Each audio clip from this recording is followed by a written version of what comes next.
Ça y est, il pleut plus. Oh là, qu'est-ce qu'on a pris aujourd'hui sur Paris? La vache. Bon, changeons de sujet. Melun. Melun Air Légende. Je suis toujours dubitatif, interrogatif, surpris concernant Melun. Je ne comprends pas la logique de ce meeting. Je ne comprends pas pourquoi Melun essaye de ressembler à La Ferté alors que ce n'est pas La Ferté. Melun deviendra un jour un vrai meeting, le jour où ils feront du Melun. Ils sont jeunes, bon, il y a eu des changements d'équipe. Bon, la dame qui est en charge de ça est un peu bizarre, à mon avis. Il y a des gros soucis de communication, il y a des soucis bizarres. Melun, ça donne pas une bonne image pour les passionnés dans le monde du meeting. En tout cas, moi, ça m'interpelle, ça m'interroge et ça me pose quelques inquiétudes. Voilà. Alors, j'y suis allé le vendredi. Sur les points... les vendredis, j'y suis allé le dimanche, pardon, excusez-moi. Sur les points... Le plus gros point positif, évidemment, c'est le plateau.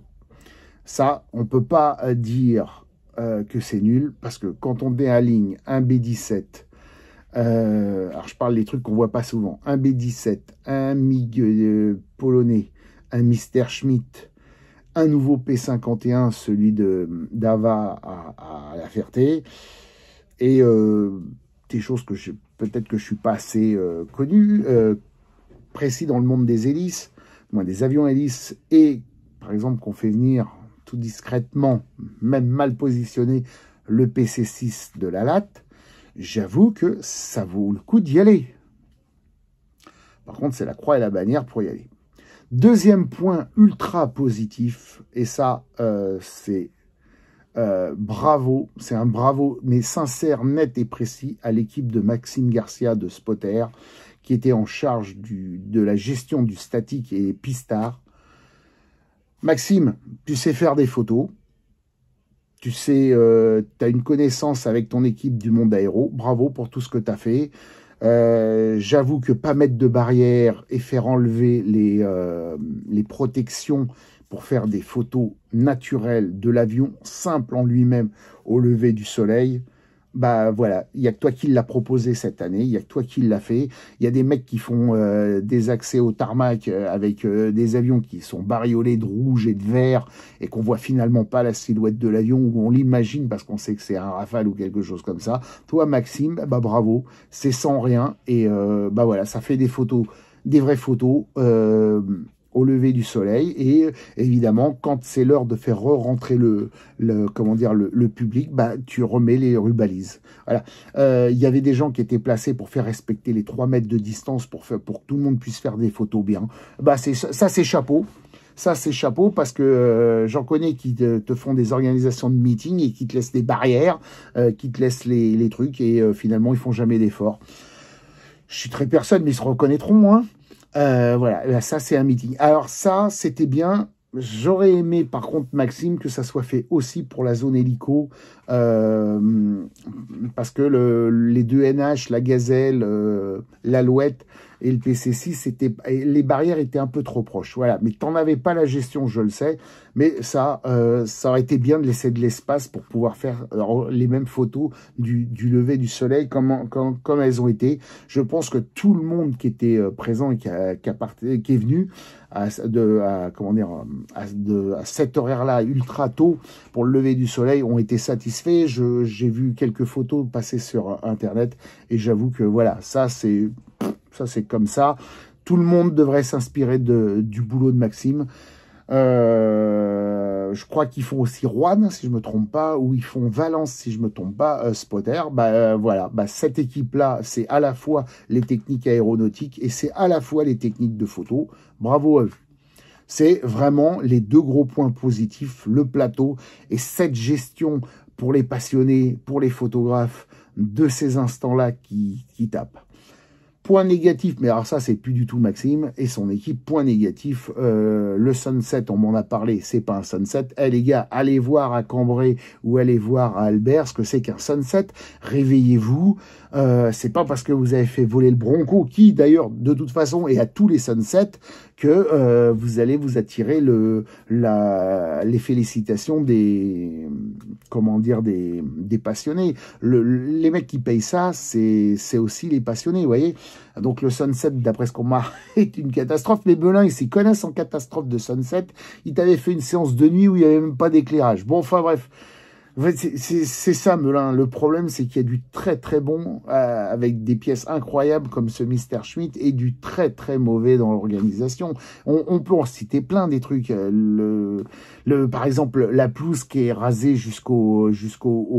à l'enclos spotter, et qu'après pour les autres, eh ben, démerdez-vous, vous avez des herbes qui font 80, 1 mètre de haut, mais je suis désolé, mais ça c'est pas respecter les gens qui ont payé, tous les gens qui ont payé et qui viennent. Si vous devez tondre la pelouse pour que les gens regardent, bah tondez toute la pelouse. Vous arrêtez pas parce que après on est un petit peu plus loin des VIP que vous chouchoutez. D'ailleurs, en parlant de VIP, j'ai pas vu d'assaut. Ils étaient où d'assaut? Pourtant, ils sont un peu chez eux quand même, à Melun d'assaut. C'était le centre d'essai en vol de Serge. Non, de Marcel.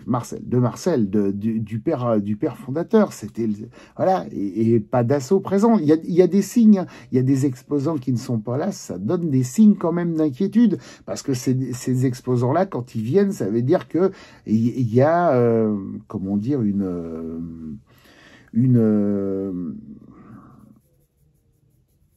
je sais pas le mot, j'ai plus le mot. Bon, enfin bref, il y a pas énormément d'exposants intéressants qui étaient présents. Voilà. Si, j'ai vu un truc incroyable. Il y avait une boutique qui faisait un peu des trucs bizarres. Il faisait à la fois un peu de militaire, du Dassault, des maquettes Dassault et du Air France. Alors ça, il faisait beaucoup d'Air France. Alors j'aime bien, c'est qu'ils vendent des trucs d'avions qui n'existent plus en flotte. Malheureusement, ça c'est Concorde. Vous voyez, il n'y a même plus le bleu dans la dérive. On a oublié le bleu et bon, il reste un peu de rouge, il reste un peu de blanc. Ça, on a les 2 tiers. C'est pas mal les flamants cuir, ça, côté Air France, j'avoue. Cette boutique était bizarre, ils vendaient de la 380 Air France, mais Air France n'a plus de la 380, ils vendaient du Concorde, il n'y a plus de Concorde depuis 2003. Bizarre, drôle de boutique, je connaissais pas. Et puis, alors, la catastrophe de la catastrophe, la boutique RSD, la nouvelle licence RSD, mais ça c'est de la merde en barre. La meuf, elle y connaît rien en patch. Tu lui demandes les 2023, elle fait ah, mais ils sont victimes de leur succès, mais je sais même pas s'ils les ont fabriqués une fois. Voilà, autant pour la PAF, ça peut encore marcher, licencier la PAF, mais laissez les trades des badges aux unités. S'il vous plaît, arrêtez de faire ce massacre-là. C'est tout un système d'entraide et de gentillesse qui s'évapore.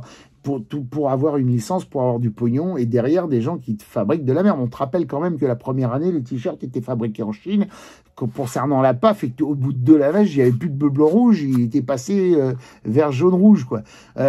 C'était plus la patrouille de France, c'était la Jamaïque, quoi. Non, sérieux. Voilà. Donc, beaucoup de choses bizarres. Il faut une adéquation quand même. Il faut que Melun arrive à se récupérer, à se retrouver. Je ne sais pas si la méthode employée actuellement par l'équipe est la bonne. Ça fait plusieurs fois qu'ils changent de gens et finalement Melun n'arrive pas à faire du Melun, à être du Melun. Ils sont un peu perdus. Pourtant, c'est pas le lieu qui manque, il est extraordinaire. Par contre, les accès et la gestion du parking, c'est un bordel. Les gens qui marchent à pied pendant des kilomètres, c'est un bordel. Et on est à 40 bornes de Paris quand même. Hein. Heureusement qu'on n'est pas dans le Larzac, quoi. C'est bizarre. Oh, d'ailleurs, on peut même pas venir en hélicoptère. Et Mathieu a fait la demande pour venir en hélico. On devait le rappeler, je crois, ou je sais pas quoi. On y a dit non. Ouais, bon, enfin bref. Si vous voulez pas de monde, si vous voulez pas des gens intéressants, dites-le. Hein. Voilà. C'est Melun, c'est pas compréhensible. Ça tombe pas rond, ce truc-là.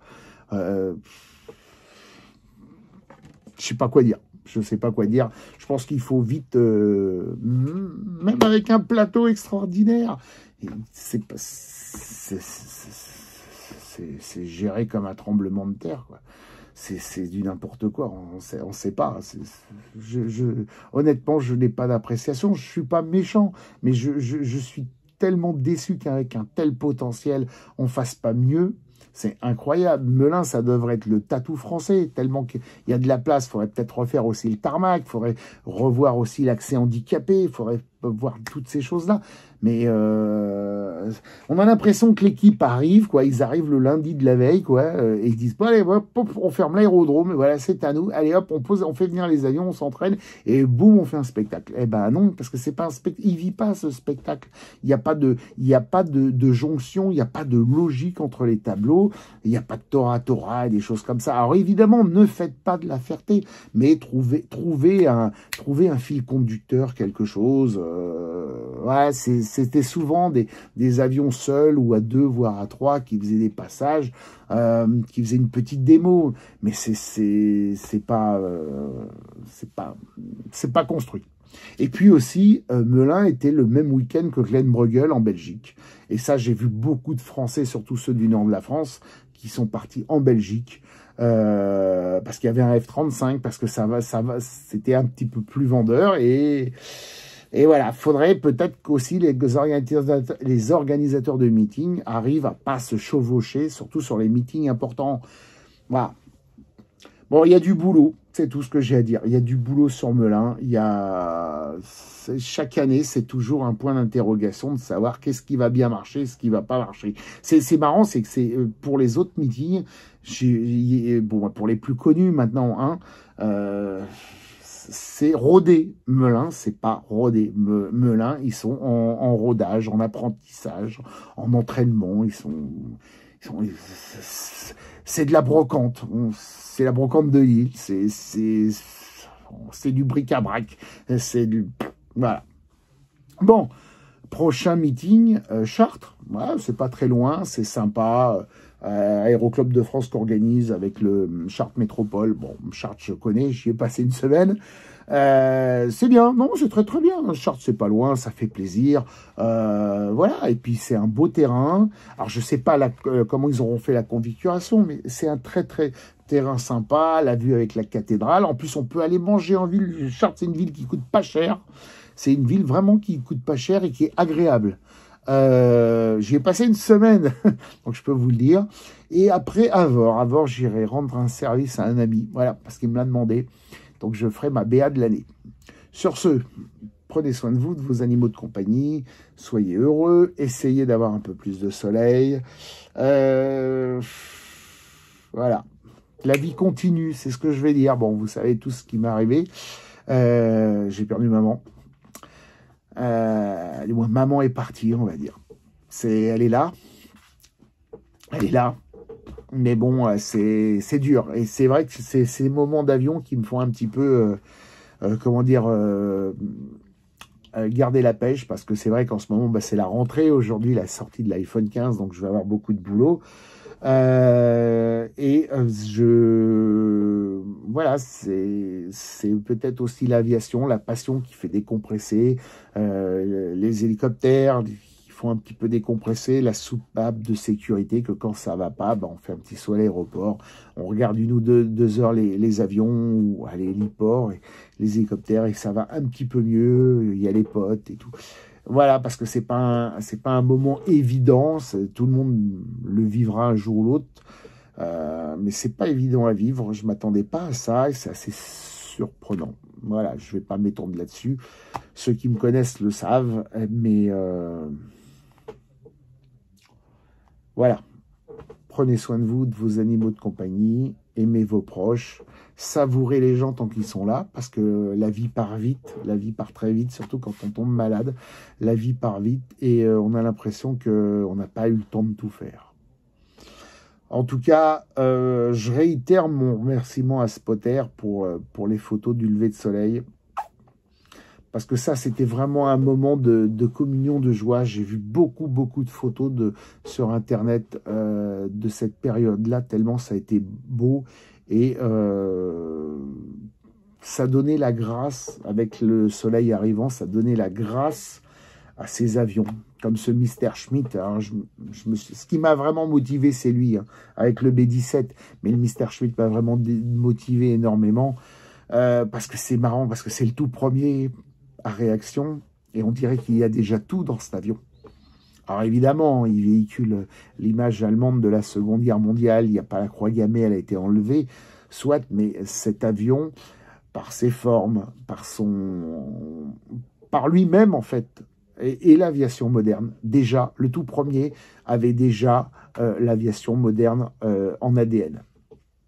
Voilà, alors, encore une fois, on aime les avions, pas forcément par ce qu'ils font, mais par ce qu'ils volent. Faut aussi le comprendre. Merci à la marine. Comme d'habitude, le chaud, les marins, très chaud. Enfin, une démo gendarmerie en 145. Bravo, Villa. Et puis voilà, prenez soin de vous.